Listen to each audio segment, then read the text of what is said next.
Good morning, guys. Welcome back or to the channel. I just got dressed. I was going to come film a video of the white truck. It's sunny and it's pouring down rain. And I'm finishing up a set of 10th gen headlights. So I guess I'm going to take these in because these just got painted. And I guess we'll continue the video here in a minute, I guess. But this is wild. Welcome to Arkansas, I guess. But it's literally sunny and pouring down rain. Oh well. In today's video, what we're going to be going over is I cut the clip there because I'm going to use that intro for both videos. But the first video is going to be 5 things or 6 or 7 that I hate about the white truck, the 10th gen. And then along with that, I'm going to go over a bunch of stuff that's universal to those trucks and not just that truck. So when it quits raining, we'll get into that. But for now, I guess we'll sit here and watch it rain and we'll go from there. Alrighty guys, so it quit raining finally. Well, it quit raining about 30 minutes after I filmed the last clip, but I went ahead, finished up those headlights, got them ready. Where now gotta wait for the paint to degas for a couple days. Typically a couple days, depends on the paint and the humidity and all that other stuff. But I got the halos mounted and all that, and I'll throw a picture up here, or a little clip here up on the screen, and then we'll get back into today's video.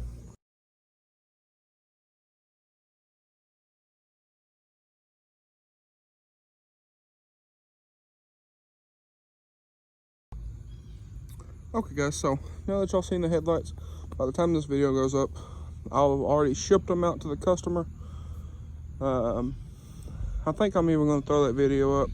I made a whole video on them, the whole process. I might throw it up on this channel, I might not. It's a lot of work. It's probably going to be a pretty long video, but at the time of making this right here, right now, haven't even finished the video. So we'll just have to see.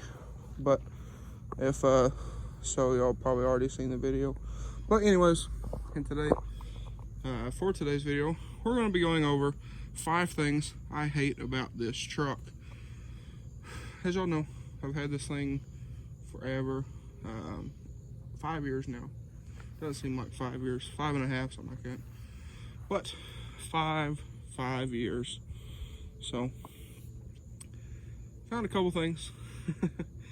And I'm going to tell you, to kind of start things off, is I will probably, well, I'm not going to say never, I'll probably shy away from building another one of these trucks.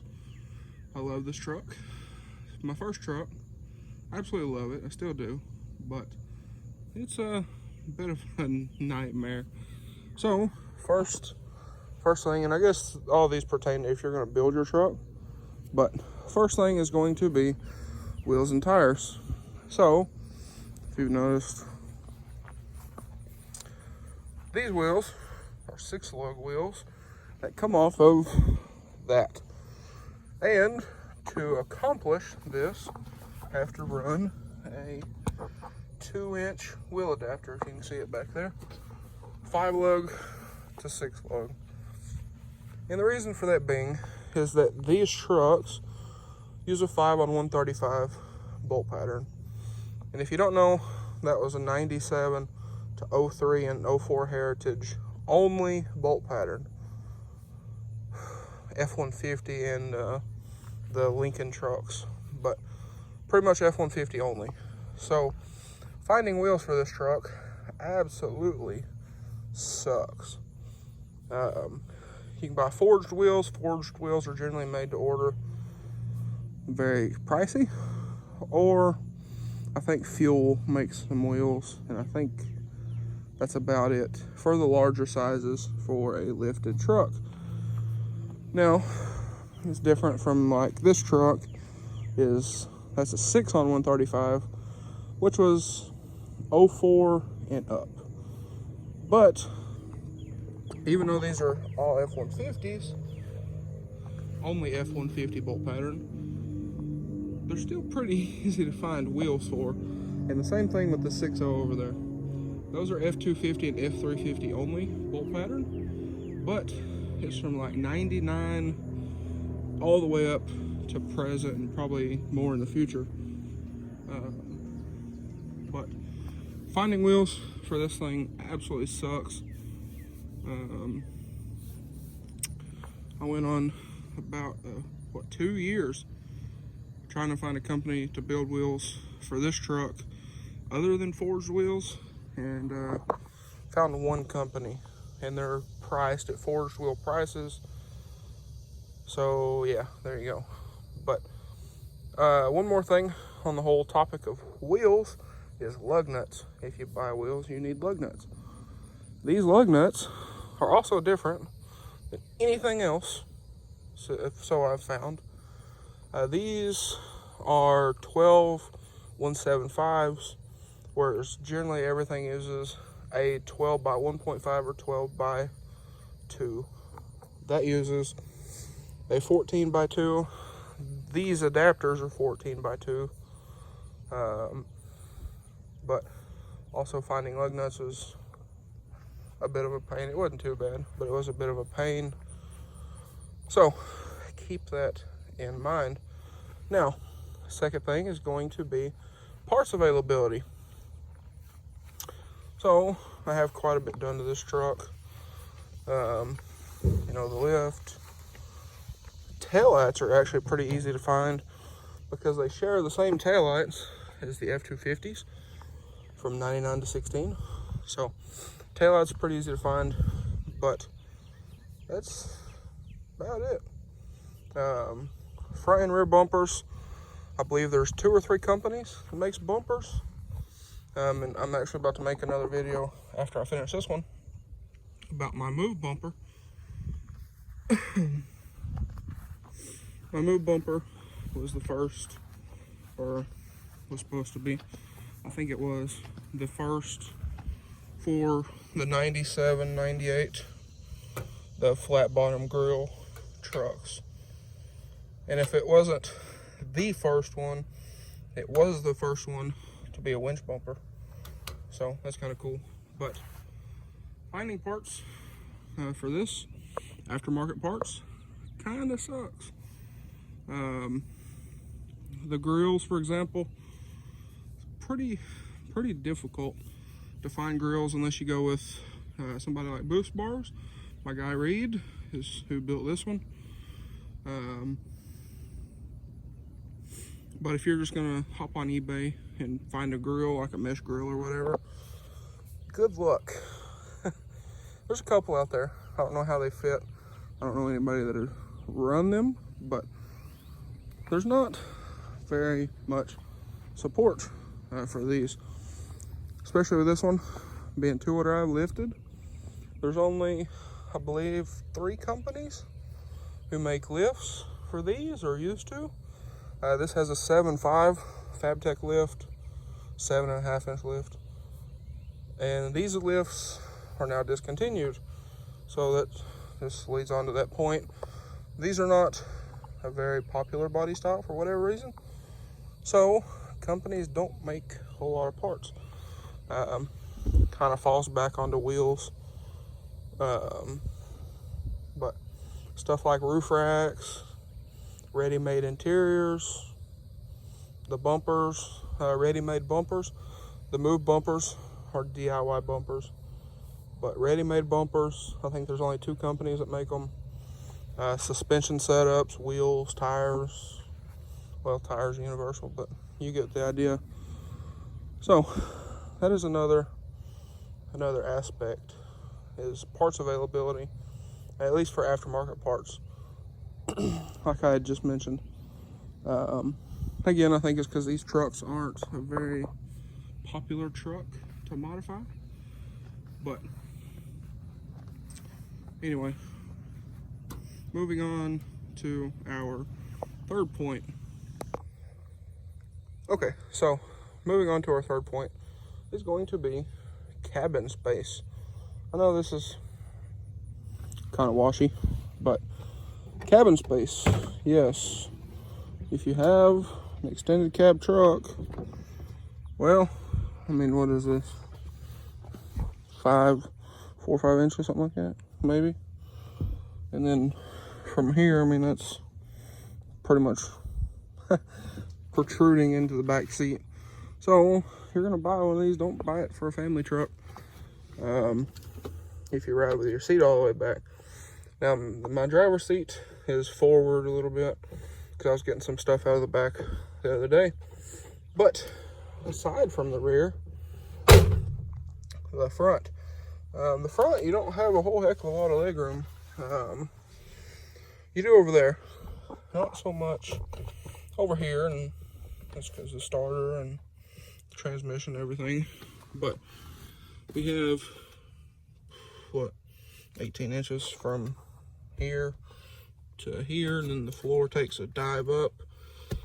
So legroom is definitely limited. The driver's side is a little better, but it's not like that, the Chrysler or my 6.0. My Chrysler has more legroom up front than this does. But anyway, next point is going to be door cables. So point number 4 will be door cables. Now, these doors work, don't mind they're dirty. That's from when we painted this thing. Some of this stuff sat outside for a little while. But anyway, door cables. So if you notice, these work.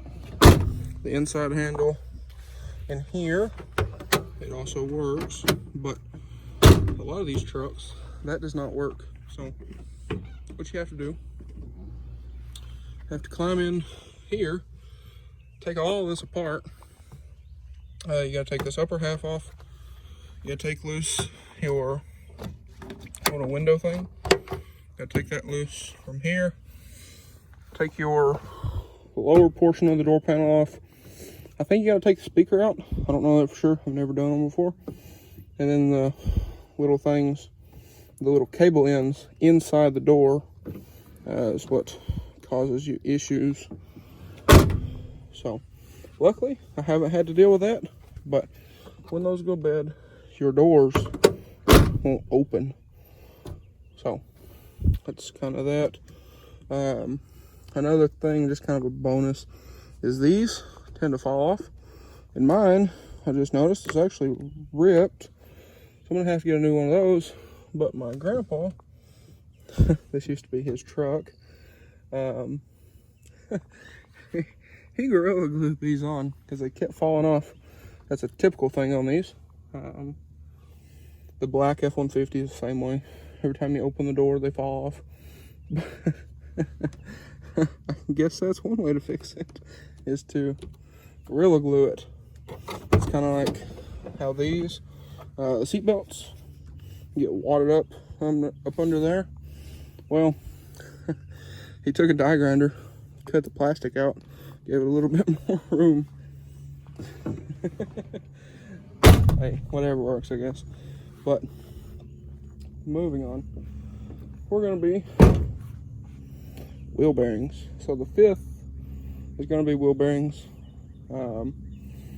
These wheel bearings are something like what you would find in a Ford Ranger, and they're the outer bearings.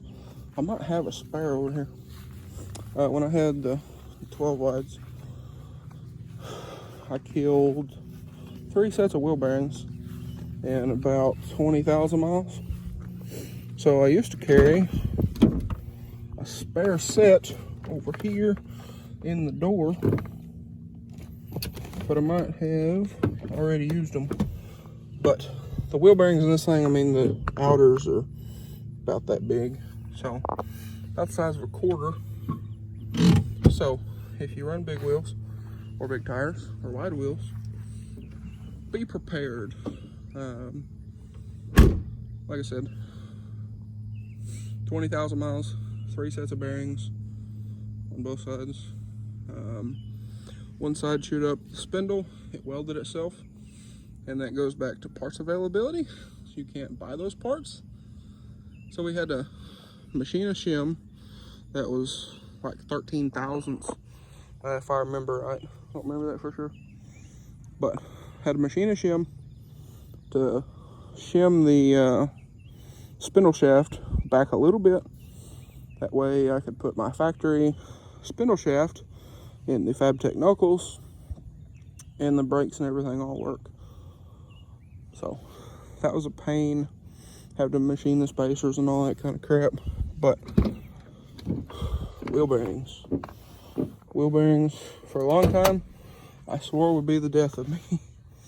But moving on, we're gonna do one more, and that is going to be the headlights. I'm gonna get that one full of water. That's good. I've got ants on me. But headlights. I'm not gonna open this all the way.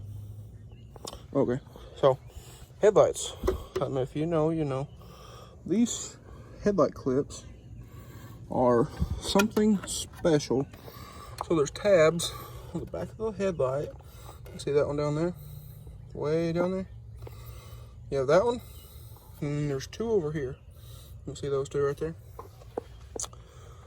Those absolutely suck. You gotta get them lined up just right, and you gotta jam them down in there and all kinds of stuff. So, be known, you get one of these, don't plan on taking the headlights out very often because they suck.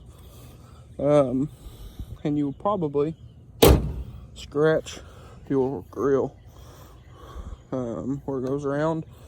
So what I always do, pull both the corners and then take the whole grill shell off all the way across, and then take the headlight out. Keep from scratching it. Even with tape, you will scratch it. Yes, I know. I've done that before. But that's really it. If this thing would focus. Alright, so that's really it. It's a bunch of little stuff. But if you're gonna build one of these, you need to know. So, parts suck to find, aftermarket parts anyway. Now as far as like running parts, it's not a super big deal. You can just about go anywhere and find them. But as far as aftermarket parts, you're gonna have a good time if you're trying to be different. But sorry about the plane. There's an airport over here. But just be known. So I wanted to make this video because I get these questions a lot. But anyways, guys, that's gonna be all for today's video. So if you guys enjoyed today's video, or maybe found it helpful, please drop a like and comment down below. Smash that subscribe button. Thanks for watching, guys. I hope everybody has a wonderful day.